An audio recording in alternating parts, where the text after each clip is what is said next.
Recuerda suscribirte y activar la campana para mantenerte informado. Déjanos tu opinión al respecto.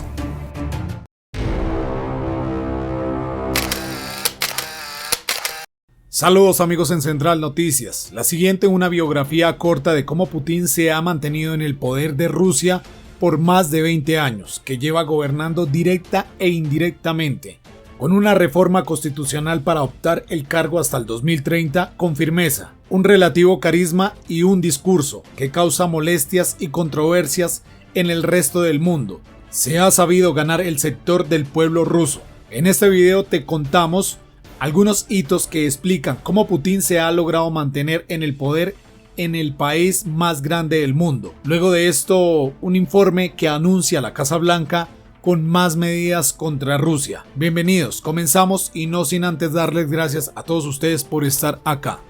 Vladimir Putin lleva más de 20 años en el poder en Rusia. Esta es la historia de cómo pasó de estar en la sombra a convertirse en una de las personas más poderosas del planeta. Cuando llegó al Kremlin en 1999 como sucesor de Boris Yeltsin, Putin era alguien prácticamente desconocido hasta en su propio país, y de hecho nadie esperaba que fuera a permanecer tanto tiempo en el poder. Lo que se sabía de él es que había nacido en San Petersburgo y que tenía un pasado en la KGB, la poderosa agencia de seguridad soviética. De hecho, Putin llegó a ser director del Servicio Federal de Seguridad ruso, considerado el sucesor de la KGB. Sus índices de aprobación entre la ciudadanía rusa crecieron rápidamente durante sus primeros meses en el poder, en parte por su gestión de la crisis separatista chechena. El gobierno de Putin culpó a los rebeldes chechenos de una serie de explosiones e inició la llamada Segunda Guerra Chechena. En pocos meses, Putin restauró el control federal de la República Rebelde y decretó su gobierno directo desde Moscú. Esa gestión catapultó su popularidad, que además se vio reforzada por el crecimiento económico del país en la década de los 2000. Estos dos elementos afianzaron su imagen de líder nacional, una imagen que los medios de comunicación estatales se encargaron de mantener. De hecho, uno de los primeros movimientos de Putin tras acceder al poder fue estrechar el control sobre los medios de comunicación. Durante estos 20 años al poder, Vladimir Putin ha protagonizado varios momentos que ayudan a entender cómo ha conseguido mantenerse en el cargo y obtener unos niveles de popularidad notables entre los rusos. Por ejemplo, en sus primeros años, en 2003, se enfrentó frontalmente a Mikhail Jodorkovsky, el hombre más rico del país en aquel entonces. Putin quería mandar un mensaje de autoridad a la oligarquía rusa, que hasta entonces se había implicado en la política del país. Jodorkovsky fue acusado de fraude y de evasión fiscal. Se le confiscaron sus bienes y pasó varios años en prisión. Otro movimiento significativo se produjo en 2004, después de que separatistas chechenos tomaran una escuela en Beslan, en Osetia del Norte, en un ataque de 3 días que marcó al país y en el que murieron unas 330 personas, más de la mitad niños. Tras ese ataque, Putin puso fin a la elección directa de gobernadores en las regiones rusas, que pasaron a ser elegidos por el jefe de Estado. En ese momento, Putin argumentó que era una medida necesaria para mantener unido al país, y volvió a mostrarse ante su gente como un líder fuerte, con el afán de mantener todo bajo su control. En lo que se refiere a las relaciones con otros países, Putin ha conseguido situar a Rusia como uno de los jugadores importantes en el tablero geopolítico global. En este tiempo en el poder, cambió el rumbo de la guerra de Siria con su intervención, estrechó lazos con China e hizo uno de los movimientos más polémicos: anexionó una parte de Ucrania, la península de Crimea, a Rusia en 2014. Durante su presidencia, su gobierno ha sido acusado de interferir en elecciones y también de estar detrás de asesinatos políticos, algo que Rusia ha negado rotundamente. De hecho, algunos de sus mayores críticos han sido perseguidos por la justicia rusa, han terminado en el exilio o han muerto en circunstancias poco claras. Mientras, quienes apoyan a Putin lo ven como un baluarte que proporciona estabilidad y fuerza en un país con una historia agitada. Pero quizás lo que más claramente ha ayudado a Putin a mantenerse en el poder son las reformas a las leyes que regulan su posición. En 2008 se produjo la llamada Tandemocracia.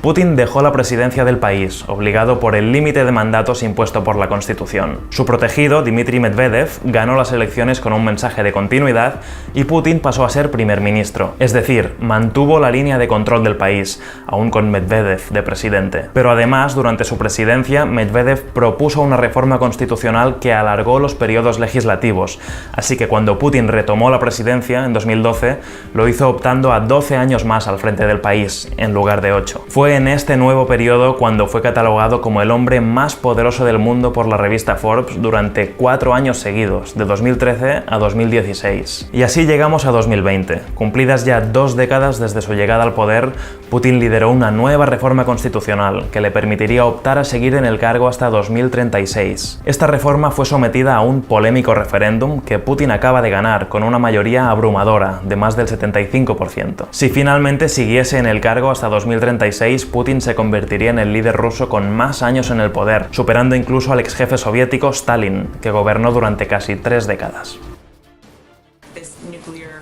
Anoche Rusia atacó una planta nuclear. Esto es considerado un crimen de guerra. Esto lleva a este régimen de terror un paso más adelante. Considera el Ejecutivo que Putin ha cometido crímenes de guerra. Antes de anoche ya había una revisión para recopilar evidencia e información sobre ataques a civiles, el presunto uso de armas de guerra terribles en Ucrania. Ese es un proceso en marcha. No hemos llegado a conclusiones. Hay una revisión legal y un proceso dentro del Ejecutivo. Lo que sí puedo decir es que el atacar intencionalmente a civiles o a blancos civiles se considera un crimen de guerra. Al margen de la legalidad, esta es una acción irresponsable. El Kremlin debería hacerse cargo de las reparaciones. Y en cuanto a la planta nuclear y el ataque de anoche, obviamente esta fue una actuación irresponsable que pudo haber resultado en una amenaza severa para los civiles de la región. Debemos reconocer la capacidad de los técnicos ucranianos que pudieron mantener la planta en operaciones durante el ataque. Esto fue muy útil. Anoche el presidente no solo habló con el presidente Zelensky, también habló anoche con el jefe de la Dirección Nacional de Asuntos Nucleares. Estos son elementos positivos, pero seguimos muy preocupados, por supuesto, sobre el hecho que, obviamente, las Fuerzas Armadas rusas parecen haber tomado el control de la planta y esto pudiera afectar los criterios de seguridad de la instalación. Nosotros vemos todo este apoyo bipartidista detrás del proyecto de ley para aislar a Rusia. ¿Cuál es su posición frente al proyecto de ley del Senado? Hablamos un poco de eso ayer. ¿Cómo ha estado abordando el presidente cada uno de estos pasos que hemos mencionado? Las acciones de Rusia, el responsabilizar al presidente Putin, buscar sanciones que tengan el máximo impacto sobre el presidente Putin. El mercado ruso ha estado cerrado por más tiempo que nunca antes en su historia. Según analistas JP Morgan, el Producto Bruto de Rusia tendrá un colapso sustancial. Desde el comienzo lo que se ha querido es hacer esto de manera unificada y coordinada. Somos más fuertes juntos al trabajar con los europeos. El otro principio ha sido el de maximizar el impacto, pero minimizar las repercusiones en el pueblo estadounidense, en los mercados globales. Y ciertamente estamos conscientes al evaluar todas estas opciones. Queremos asegurarnos de no tener ese impacto. Así que, como dijo la doctora Rouse, queremos tener un suministro estable de energía. Seguimos en contacto y conversaciones con miembros del Congreso. Estamos sopesando opciones que tenemos en este momento, pero estamos muy concentrados en minimizar el impacto en las familias. Si se reduce la oferta mundial, van a aumentar los precios del combustible, del petróleo, de la gasolina. El presidente está consciente de eso y está concentrado en eso. Están revisando opciones que permitan recortar el consumo para mantener la estabilidad de los mercados. ¿Puede hablarnos de esas medidas? Bueno, hay medidas nacionales e internacionales. No voy a entrar en muchos detalles porque nuestro enfoque está en discutir lo que es posible, lo que tendría el máximo impacto. Pero en términos generales, con lo que estamos haciendo es tener conversaciones que hemos adelantado con proveedores globales sobre cómo encarar las necesidades del mercado, la reducción del suministro, la reducción en la oferta del petróleo aumentaría los precios, así que nos hemos concentrado en eso. Hemos hablado un poco acerca de reuniones que Brett McGurk y otros han estado teniendo. No transcurre un solo día en que los miembros de nuestro equipo de seguridad nacional y nuestro equipo económico no se comuniquen con sus contrapartes alrededor del mundo para abordar estos temas. Igualmente hay una serie de opciones internas. El presidente ha anunciado la liberación o extracción de petróleo de la Reserva Estratégica Nacional. Esto es algo que toma un tiempo, es un proceso que toma tiempo. Pero hay otras medidas que podemos tomar nacionalmente. ¿Están considerando el tema del suministro? La prioridad número uno en la relación con Irán es evitar que Irán desarrolle un arma nuclear. Como parte de eso, obviamente, si miramos a la puesta en práctica de otros modelos, hay que atender estas necesidades primarias, pero lo fundamental es evitar que Irán desarrolle un arma nuclear.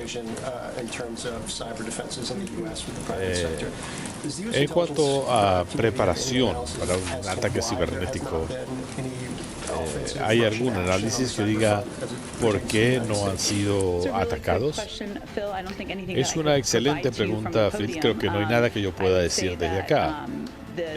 Sí diría que los preparativos en el ámbito cibernético comenzaron en el otoño, igual que nuestras interacciones con aliados, como evitar retos en el mercado petrolero mundial, asegurarnos de dar una respuesta unificada. Todo eso, todas esas interacciones continúan, pero al evaluar esta amenaza potencial, puede ser que vuelvan a aplicarse las medidas en el otoño. Estamos realmente preparados si sucediera así.